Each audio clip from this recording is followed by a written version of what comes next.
으로 함께 말씀 나누기를 원합니다. 고려 말에 우탁이 지은 시조가 있습니다. 탈로가라는 시조입니다. 춘산에 눈 녹인 바람 문득 불고 간데없다. 잠깐만 빌어다가 머리 위에 불게 하고 싶구나. 귀 밑에 해묵은 서리를 녹여볼까 하노라. 한 손에 막대 잡고 또 한 손에 가시 쥐고 늙는 길 가시로 막고 오는 백발 막대로 치려 하더니 백발이 제 먼저 알고 지름길로 오더라. 늙지 않으려고 다시 젊어보려 하였더니 청춘이 날 속이고 백발이 거의로다. 이따금 꽃밭을 지날 때면 죄 지은 듯하여라.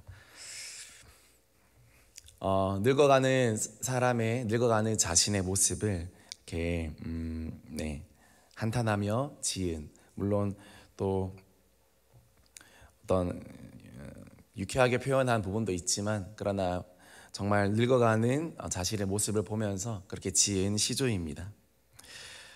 사람은 누구나 이렇게 늙어갑니다.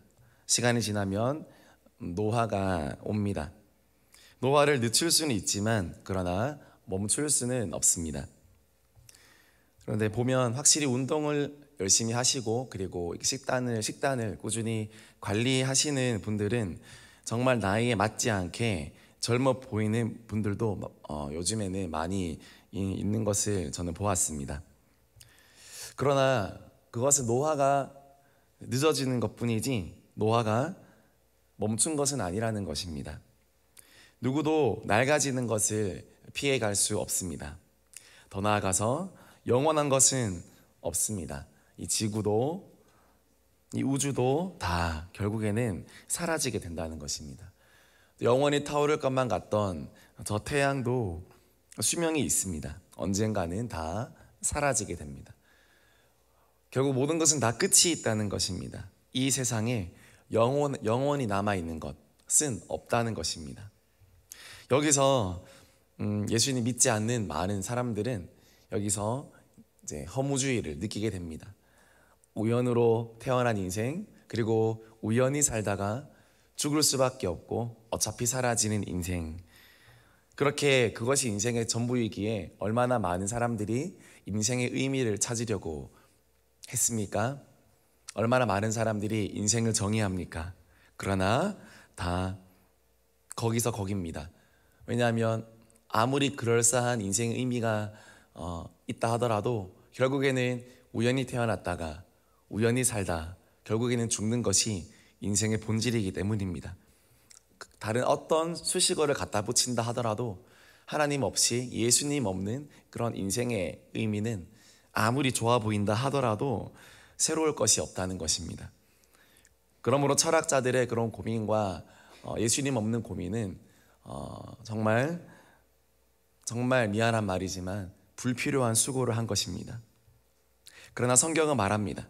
모든 것이 낫고 모든 것이 사라져도 새로워지는 것이 있다. 영원한 것이 있다. 그렇게 성경은 말씀하고 있습니다. 고린도후서 4장 16절에 보니 그러므로 우리가 낙심하지 아니하노니 우리의 겉사람은 낡아지나 우리의 속사람은 날로 새로워지도다.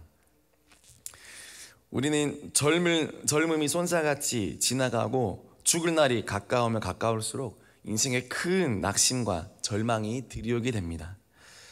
그러나 바울은 말합니다. 우리 예수님을 믿는 사람들은 낙심하지 않는다. 우리 예수님을 아는 사람들은 겉사람은 낡아질지 모르지만 절대로 낙심하지 않는다라고 말합니다. 왜 그렇습니까? 하나님께서 우리의 속사람을 새롭게 하시기 때문입니다. 영원한 것이 우리 영혼 속에 깃들어 있기 때문입니다. 풀은 마르고 꽃은 시들지만 주의 말씀은 영원하기 때문에 우리는 낙심하지 않는다고 그렇게 바울이 말씀하고 있습니다. 그럼 구체적으로 어떻게 해야 우리가 날마다 새롭게 살아갈 수 있습니까? 두 가지만 살펴보겠습니다. 첫 번째로 예수의 생명을 의지함으로 우리는 새롭게 될 수 있습니다. 오늘 4장 전체를 보면 바울이 낙심하지 않는다고 3번이나 고백합니다.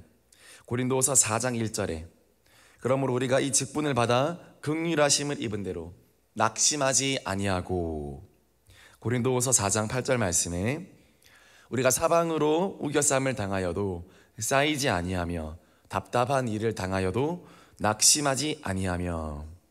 고린도후서 4장 16절 말씀에 그러므로 우리가 낙심하지 아니하노니 우리의 겉사람은 낡아지나 우리의 속사람은 날로 날로 새로워지도다 라고 말씀하고 있습니다. 여기서 낙심하지 않는다는 말을 3번이나 그는 다른 구절에서 반복하고 있습니다. 왜 그렇습니까? 우리가 하나님의 긍휼하심을 입었다는 것입니다. 그리고 우리의 속사람은 날로 날로 새로워지기 때문입니다. 그러므로 낙심하지 않는다고 그렇게 말하고 있는 것입니다. 여기서 낙심하지 않는다는 말을 더 풀어보면 첫 번째로 마음을 잃어버리지 않는다. 마음을 잃어버리지 않는다. 그것이 낙심하지 않는다의 첫 번째 의미입니다. 어떤 경우에도 마음이 무너지지 않는 것입니다. 어떤 상황과 어떤 환경이 온다 하더라도 마음이 무너지지 않습니다. 왜냐하면 내 주변에서 일어나는 일들은 나의 영혼에 대해서 어떻게 할 수 있는 일들이 아니기 때문에 눈에 보이는 것들은 조금 바뀔 수 있지만, 그리고 눈에 보이는 상황과 환경들은 조금씩 더 좋아질 수도 있고 또 안 좋아질 수도 있고 그렇게 될 수 있지만, 그러나 그것이 궁극적으로 나의 영혼에 관해서는 아무런 일도 할 수 없다는 것. 사탄이 아무리 날고 뛰어도 예수님을 믿는 나의 믿음, 나의 영혼, 구원받은 내 영혼, 그것을 어떻게 할 수는 없다라는 것. 그렇기 때문에 마음이 무너지지 않는다는 것입니다. 두 번째로는 절망하지 않는다와 동일한 말입니다. 낙심하지 않는다는 것은요, 절망하지 않는다는 것입니다. 절망은 더 이상 붙잡을 것이 없을 때 절망이 오는 것입니다. 더 이상 소망이 없을 때 절망이 오는 것입니다. 그러나 붙잡을 것이 있는 사람은요, 절대로 절망하지 않습니다. 절대로 포기하지 않습니다. 때로는 실패하고 넘어진다 하더라도, 사방으로 우겨쌈을 당하고 답답한 일을 당한다 하더라도, 바울도 말했습니다. 답답한 일이 있다. 살다 보면 답답해지는 때가 있다. 감정이 답답해지고 마음이 숨이 콱 막힐 때가 있다. 그러나 바울은 무엇이라 말합니까? 그럼에도 불구하고 나는 낙심하지 않는다. 설사 그런 감정이 있다 하더라도 나는 낙심하지 않는다. 왜냐하면 예수님이 나와 함께 하시기 때문에, 내가 영원한 것을 붙들고 있기 때문에 나는 절망하지 않는다라고 그렇게 말하고 있는 것입니다. 세 번째로 이 낙심하지 않는다는 말의 의미는 희미해지지 않는다라는 말입니다. 내가 살아가는 동안 나의 소망은 희미해지지 않는다는 것입니다. 영원히 빛나는 것처럼, 마치 어두운 밤하늘에 북극성이 밝게 빛나고 있는 것처럼, 절대로 혹시 구름이 북극성을 가린다 할지라도 구름 너머에 그 별이 언제나 반짝이고 있는 것처럼, 낮에 온통 구름이 태양을 가로막고 있다 하더라도 그 구름 너머에 밝은 햇살이 기다리고 있는 것처럼, 낙심하지 않는 사람은 영원한 것을 바라보며 희미해지지 않는 소망을 붙들고 나아간다는 것입니다. 혹시 낙심 가운데 계신 성도님이 계십니까? 바울은 어떤 상황 가운데서도 낙심하지 않는다고 그렇게 말하고 있습니다. 예수의 생명이 우리 안에 있기 때문이라고 그는 고백하고 있는 것입니다. 고린도후서 4장 10절에서 12절 말씀을 보니, 우리가 항상 예수의 죽음을 몸에 짊어짐은 예수의 생명이 또한 우리 몸에 나타나게 하려 함이라. 11절에 보니 우리 살아있는 자가 항상 예수를 위하여 죽음에 넘겨짐은 예수의 생명이 또한 우리 죽을 육체에 나타나게 하려 함이라.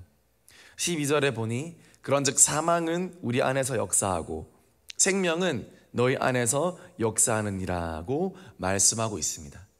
앞에서 낙심하다는 말을 3번이나 언급했지만, 그러나 예수의 생명이 있다는 말을 또한 3번이나 언급하고 있는 것입니다.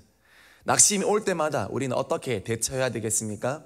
예수의 생명, 예수님의 생명이라고 우리는 외치면서, 기도하면서 우리에게 오는 모든 낙심과 절망을 물리쳐야 한다는 것입니다. 사도 바울이 얼마나 많은 어려움이, 한계가 많았습니까? 신체적으로 질병으로 평생을 시달리며 살았고, 하나님께서는 그것을 치워주지 않으셨습니다. 그것을 평생 동안 짊어지고 가게 하셨습니다. 환경적 고난도 너무나 많았습니다. 선교 현장에서 얼마나 많이 괴로움을 당하고 고난을 당하고 많이 맞았습니까? 어떤 경우에는 너무나 많이 맞아서 죽은 줄 알고 쓰레기장에 버려지기도 했습니다. 또 얼마나 많이 수고했습니까? 자신의 모든 사도들보다 더 많이 수고했다라고 그렇게 이야기하고 있습니다. 그리고 그는 정착할 곳이 없었습니다. 그는 떠돌아다녔고 가족도 없었습니다. 그럼에도 불구하고 무에서 유를 만들다시피 교회를 세워 나갔습니다. 그리고 직업을 가지면서 사역도 하면서 자비량으로 선교를 하였기에 남들보다 정말 더 많은 수고를 하였다는 것입니다. 그런데 그는 지치지 않았습니다. 힘들고 고단한 하루를 보내어도 아침에 일어나면 복음의 열정을 가지고 다시 가슴에 안고 활력과 그 기운이 불끈불끈 솟아나는 그런 하루를 보내었습니다. 날마다 예수님의 생명을 힘입었기 때문입니다. 시간이 지나고 지날수록 그의 속에 있는 예수님의 생명의 기쁨은 날로 날로 커갔습니다. 오늘 저와 여러분도 낙심하지 않기 위해서 우리가 예수의 생명을 가진 자라는 것을 확신하기를 소망합니다.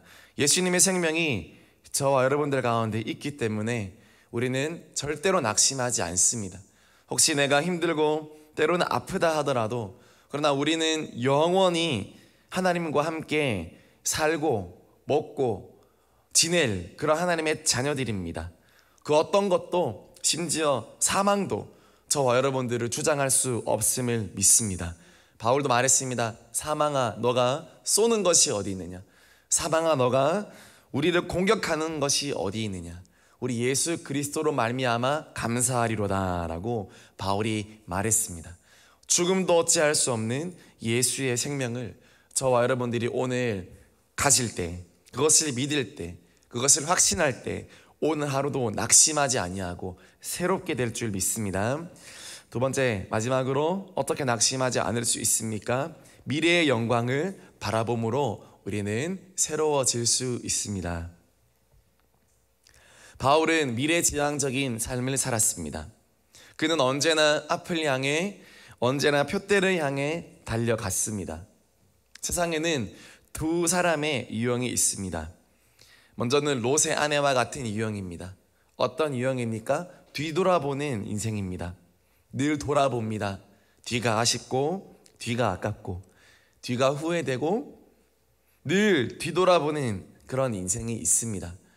그러나 그런 인생은 소금을 찍어 먹는 사람처럼 참 그 인생을 갈증나게 합니다. 왜냐하면 내가 지금 가지고 있는 것보다 지나간 날에 내가 가지지 못했던 것들을 날마다 묵상하고 생각하고 바라보기 때문에 그의 삶에는 어떤 만족도 없는 것입니다. 그러므로 마치 소금물을 마시는 것처럼 늘 갈증이 납니다. 지금 아무리 내 앞에 좋은 것이 있고 그리고 곧 다가올 미래에 좋은 선물이 있음에도 불구하고 과거의 것으로 말미암아 앞의 것들을 놓쳐버리는 그런 인생이 된다는 것입니다. 그래서 롯의 아내가 소돔과 고모라에서 빠져나왔을 때 뒤돌아보았을 때 그는 소금 기둥이 되지 않았습니까? 뒤돌아보는 인생은 정말 갈급한 인생, 갈증나는 인생, 소금과도 같은 그런 인생이라는 것을 보여준다는 것입니다. 그러므로 우리가 어떤 것을 놓쳤습니까? 과거에 어떤 것을 실수했습니까? 그러나 거기에 너무 매이지 않기를 소망합니다. 과거는 우리의 몫이 아닙니다. 지나간 것은 우리의 몫이 아닙니다. 우리가 할 수 있는 것은 지금 하나님이 나에게 주신 현재와 그리고 미래를 살아가는 것입니다. 영어 단어를 보더라도 현재라는 그 단어와 선물이라는 단어는 동일한 단어이지 않습니까? 하나님은 늘 나에게 선물을 주시는 하나님이라는 것입니다. 과거는 아니고 지금 그리고 앞으로 다가올 그 선물들을 하나님이 주고 계십니다. 그러므로 뒤돌아보지 말고 우리는 믿음으로 앞을 향해 나아가야 될 줄 믿습니다. 바울은 뒤돌아보지 않고 계속해서 다가올 좋은 미래를 바라보았습니다. 바울도 많은 실수를 했죠. 사도들 중에 가장 큰 실수를 한 사람입니다. 하나님의 교회를 핍박한 사람들입니다. 예수님을 핍박한 사람입니다. 예수님 믿는 사람들을 잡아 죽인 사람입니다. 그러나 그 지나간 과거, 너무나 죄책감에 시달리는 바울이라는 영화를 보면요, 바울이 감옥에 있으면서 날마다 악몽에 시달립니다. 어떤 악몽이냐면 자신의 과거에 예수님을 잡아 죽였던, 예수님을 믿는 어린 소녀를 잡아 죽이고 돌로 치고 예수님의 교회를 핍박했던 그 악몽이, 그 자신의 죄악이 밤마다 그를 괴롭히면서 바울은 매일 밤 자지 못하고 불면증에 시달리는 것을 보게 됩니다. 물론 픽션이긴 하지만 그러나 충분히 이해할 수 있습니다. 얼마나 끔찍한 과거입니까? 지금은 자신의 생명이 되신 예수님을 그 당시에는 마구마구 핍박하고 그런 사람들을 죽이기까지 한 사람이 바로 바울이었습니다. 그러나 바울은 자신의 그 허탈한 모습, 자신의 철저하게 깨어진 과거를 묵상하면서 나는 자격이 없어, 나는 사도가 아니야 라고 말한 것이 아니라 나는 사도다. 혹시 다른 사람들이 너는 사도가 아니라고 할지라도 나는 하나님이 불러주신 사도다라고 그렇게 자신 있게 말할 수 있었던 이유는 그는 과거에 매인 사람이 아니었기 때문입니다. 현재적 예수님의 생명이 그의 안에서 약동하고 있었고 그가 그것을 믿었고 의심하지 않았기 때문입니다. 마치 아브라함이 하나님을 믿은 것이 아브라함의 의가 된 것처럼 바울도 연약한 인간이었지만 자신을 불러주시고 사용해 주신 것을 그는 믿었습니다. 그래서 하나님이 그런 바울을 의롭다 하시고 바울을 충성되다, 착하다 하신 것입니다. 더욱더 다가올 미래를 바라보며 나아가는 것이 우리 믿음의 사람들이 해야 될 일인 줄 믿습니다. 그러므로 끊임없는 진보를 이루어가는 것입니다. 우리 고린도후서 4장 17절 말씀 우리 함께 읽겠습니다. 우리가 잠시 받는 가벼운 고난은 그 무엇과도 비교될 수 없는 크고 엄청난 영원한 영광을 우리에게 가져다 줄 것입니다. 아멘. 이 땅에서 받는 잠시 가벼운 고난, 정말 가볍지 않습니다. 바울이 받은 고난은 정말 가벼운 고난이 아닙니다. 그는 너무나 중한 고난을 받았습니다. 그러나 왜 가볍다고 합니까? 왜 쉽다고 합니까? 왜 할 수 있다고 합니까? 바로 우리가 맞이할 미래입니다. 크고 엄청난 영원한 영광이 있기 때문입니다.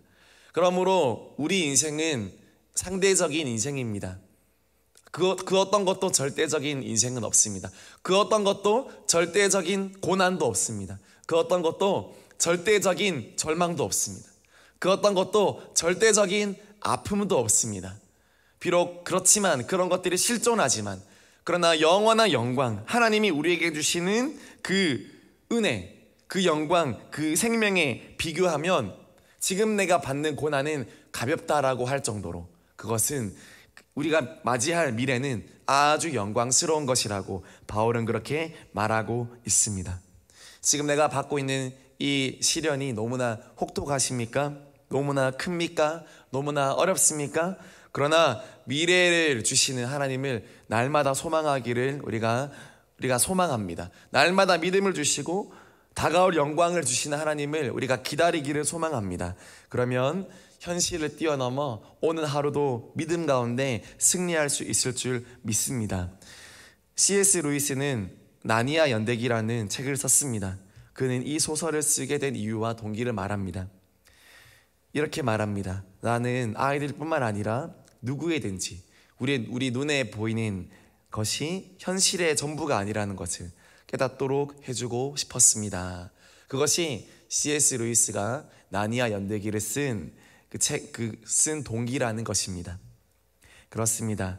인생의 아픔, 상처, 실패, 시련이 인생의 전부가 아니고 현실 저 너머에 진행되고 있는 하나님의 복된 섭리를 바라보며 살아야 된다는 것입니다. 하나님의 영광이 다가오는 것을 믿음으로 기다려야 한다는 것입니다. 우리 마지막으로 디모데후서 4장 8절 말씀 우리 함께 읽겠습니다. 이제후로는 나를 위하여 의의 면류관이 예비되었으므로 주 곧 의로우신 재판장이 그날에 내게 주실 것이며 내게만 아니라 주의 나타나심을 사모하는 모든 자에게도니라. 아멘. 주의 나타나심을 사모하는 모든 자에게 해당되는 말씀입니다.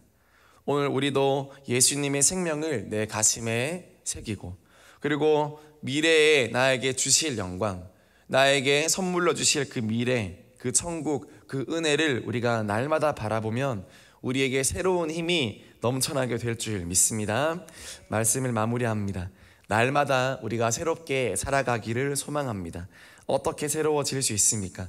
예수님의 십자가에서 죽어주시고 부활하신 그 생명이 나의 생명이 되고, 그리고 다가올 크고 엄청난 그 영광이 나의 것이 될 때, 내가 그것을 간절히 기다릴 때 우리는 오늘도 새롭게 살 수 있을 줄 믿습니다.